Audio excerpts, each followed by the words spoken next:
There are 8 million Australians that have never invested a single dollar outside of their super fund or own home. Now, to me, that is a terrifying statistic because I can tell you if you're not investing, it is going to be impossible to be financially secure in the future.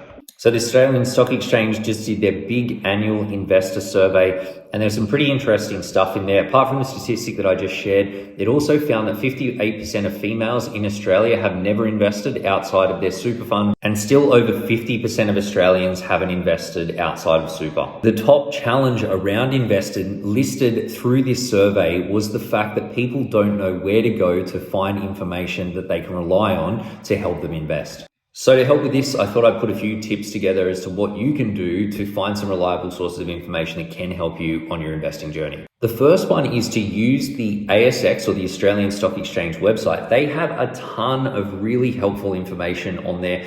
I used to dive right into that when I was at uni really early on in my investing journey, trying to figure all of this stuff out. They've got a ton on there about share investing, ETFs, all of the different products to give you a real easy to understand and easy to digest lay of the investment landscape and the things that are out there that you should be aware of.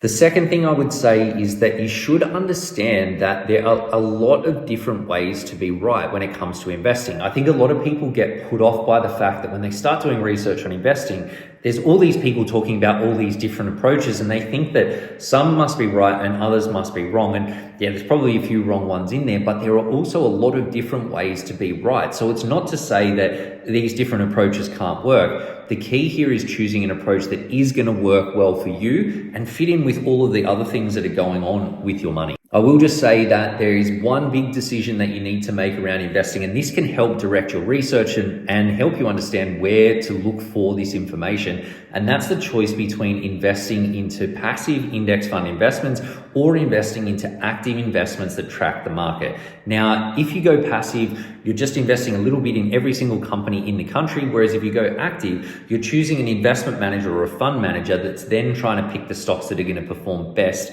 or not perform as poorly. Now again, a lot of different ways to be right, but the statistics don't lie, and the stats show that passive funds perform better more than 90% of the time. So if you're feeling like you don't know what to listen to or what to trust and you need an easy starting point, that can be something that's seriously worth considering.